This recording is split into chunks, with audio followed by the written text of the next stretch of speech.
Hi అండి. Welcome to our channel. నేను మీ ఛానల్‌ని.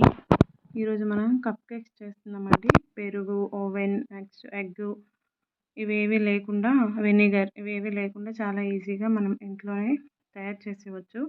అందరూ కూడా చేయొచ్చండి. ఒకరు చేయాలి, ఒకరు చేయకూడదనే అంటే రాదు అని ఏమి ఉండదనమాట. ఎలాంటి వాళ్ళు చేసినా సరే పర్ఫెక్ట్‌గా వస్తది. అవి లేవు, ఇవి లేవు అని అనుకోకుండా అన్నీ ఇంట్లో ఉన్న వాటితోనే నేనిప్పుడు మీకు చెప్పాను. చాలా ఈజీగా, చాలా ఫాస్ట్‌గా కూడా చేసేయొచ్చు. పిల్లలు అడిగేటప్పుడు మనం బయట నుండి తెచ్చి ఇవ్వడం కంటే ఇలా ఇంట్లో చేసి పెట్టడం చాలా బావుంటుంది.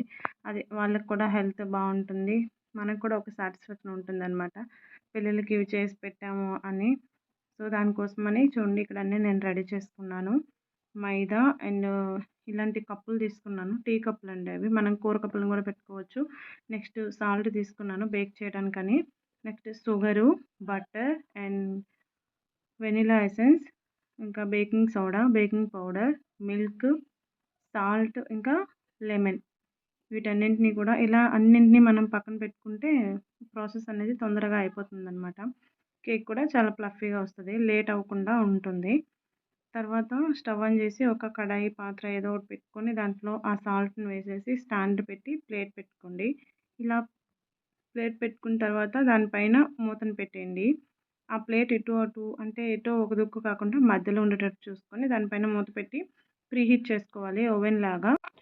హాఫ్ కప్ షుగర్‌ని తీసుకొని మిక్సీలో వేసి గ్రైండ్ చేసుకోండి. మెత్తగా పొడిలా చేసుకోండి. నెక్స్ట్ బటర్ తీసుకొని మెల్ట్ చేసుకోవాలండి. కరిగించుకోవాలి బటర్‌ని, వెన్నని కరిగించుకున్నాక మనం ఒక పెద్ద బౌల్ తీసుకొని అందులో హాఫ్ కప్ పాలు, ఈ half cup sugar and 1 teaspoon vanilla essence and మనం ముందుగా మెల్ట్ చేసుకున్నాం కదా 1/4 కప్పు అంటే 4వ వంతు అనమాట తీసుకొని వేసుకోవాలి. నెక్స్ట్ అదే ప్లేస్లో మనం ఆయిల్ కూడా వేసుకోవచ్చండి. లిక్విడ్స్ అన్నీ వేసుకొని కలుపుకున్నాక పిండి వేసుకోవాలండి. మైదా పిండిని వేసుకోండి. 1 కప్ మైదా పిండి. నెక్స్ట్ బేకింగ్ పౌడర్ వేసుకోండి 1 teaspoon and baking soda half teaspoon వేసుకోవాలండి. హాఫ్ టీ స్పూన్ కంటే తక్కువగానే వేసుకోవాలి. నేనైతే పావు టీ స్పూన్ వేసుకున్నాను. పావు టీ స్పూన్ వేసుకోండి. బాగుంటుంది, బాగా వస్తుంది. నెక్స్ట్ పించ్ ఆఫ్ సాల్ట్ వేసుకోండి. ఇవన్నీ కూడా జల్లబెట్టుకోండి. జల్లించేసాక నెక్స్ట్ మంచిగాను మిక్స్ చేసుకోండి. బాగా కలుపుకోండి. చూడండి లమ్స్ లేకుండా అంటే ఉండలు కట్టకుండా, ఉండలు లేకుండా కలుపుకోవాలన్నమాట.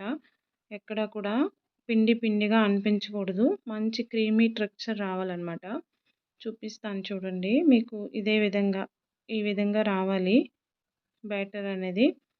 ఇప్పుడు మనం ఇందులోకి లెమన్ యాడ్ చేసుకోవాలండి. Lemon juice 1 teaspoon lemon juice add చేసుకుంటే మనకి ఇంకా పెరుగు, ఎగ్గు, వెనిగర్ ఇవేవి లేకుండా ఈ లెమన్ జ్యూస్ని యాడ్ చేసుకుంటే బాగా వస్తుందన్నమాట. మొత్తాన్ని కలిపేసాక కప్స్ని తీసుకొని అందులో కొంచెం ఆయిల్ని వేసుకొని అప్లై చేసుకోండి. అప్లై చేసుకున్నాక అందులో వేసేసుకోండి. ఇలా ఒక్కొక్క దానిలో ఫుల్గా వేయకండి. కప్పు ఫుల్గా వేయకూడదు. హాఫ్ హాఫ్ వేసుకోవాలి. చూస్తున్నారు కదా, అలా హాఫ్ హాఫ్ వేసుకున్నాక మనం ముందుగా పెట్టుకున్నాక ప్రీహీట్ కోసమని దాన్ని ఓపెన్ చేసి ఇలా అన్నీ కూడా ఆ ప్లేట్లో పెట్టేయాలి. ఈ కప్స్ అన్నీ కూడాను పెట్టేశాక మళ్ళీ తిరిగి మూత పెట్టాలి. అలా మూత పెట్టుకొని ఒక 15 మినిట్స్ ఆర్ 20 మినిట్స్లో మనకి కప్ కేక్స్ అనేవి రెడీ అయిపోతాయి. ఇంకా మిగిలి ఉంటుంది కదా, దాన్ని తీసుకొచ్చి నేను ఇలా ఒక పెనాన్ని పెట్టాను. ఆ పెనం పైన ఒక మళ్ళీ స్టాండ్ పెట్టి దానికి ఇలా మూతను పెట్టుకున్నాను. దానికి సరిపడా మూత తీసుకొని పెట్టుకున్నాను. మీరు చూసుకోవాలండి ఎలాంటి వాటికి ఏ మూత సరిపోతుందా ఏంటా అని చూసుకొని పెట్టుకోవాలి. నేనైతే ఇలా పెనాన్ని తీసుకొచ్చి అలా పెట్టాను. ఈ మిగిలిన కప్స్‌ని కూడా అలా పెట్టేసాను దానిపైన. పెట్టేసాక మళ్ళీ దాన్ని కూడా అలా బేక్ చేస్తున్నాను. ఇవి ఒక 15 మినిట్స్ తర్వాత తీసి చూసాను చూడండి. ఇంకొంచెం ఉందండి, అవ్వలేదు. ఇది మాత్రం అయిపోయిందనమాట.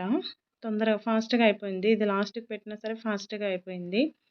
15 మినిట్స్ కల్లా ఇది అయిపోయింది. కంప్లీట్ అయిపోయింది. కప్ కేక్స్ రెడీ అయిపోయాయి. ఇంకా ఇది వచ్చేసి ఒక 20 మినిట్స్ పట్టిందండి నాకు. చూడండి 20 మినిట్స్‌కి ఇవి రెడీ అయిపోయాయి ఈ కప్ కేక్స్. చూసారండి, అన్నీ కూడా రెడీ అయిపోయి బేక్ అయిపోయాయి అనమాట. బేక్ అయిపోయాక దాన్ని ఇలా మూతను పెట్టుకుంటే మనకి హార్డ్ అయిపోకుండా చాలా సాఫ్ట్గా ఉంటాయి ఎప్పటి వరకైనా సరే. అందుకని అలా మూతను పెట్టి ఉంచుకోండి. కాసేపు చల్లగా అయ్యాక దాన్ని తీసేసి చూపిస్తున్నాను చూడండి. చాలా ఫ్లఫీగా వచ్చాయండి, చాలా టేస్టీగా ఉంటాయి కూడాను. మీరు కూడా ట్రై చేయండి. అండ్ మన ఛానల్ ఎవరైనా ఫస్ట్ టైం చూస్తున్నట్లయితే కనుక ప్లీజ్ సబ్స్క్రైబ్ చేసుకోండి, ఒక లైక్ చేయండి. లైక్ చేయడం వల్ల మన ఛానల్ అనేది ఇంకా ఎక్కువ మందికి చేరువవుతుందనమాట, చాలా మంది వరకు వెళ్తుందనమాట. మన ఛానల్ గ్రో అప్ అవ్వడానికి మీరిచ్చే ఒక లైక్ అంత బాగా పనిచేస్తుంది. ప్లీజ్ ఒక లైక్ చేయండి. అండ్ మన ఛానల్ ఇంకా ఎవరైనా సబ్స్క్రైబ్ చేసుకోకపోతే ప్లీజ్ సబ్స్క్రైబ్ చేసుకోండి. Thanks for watching.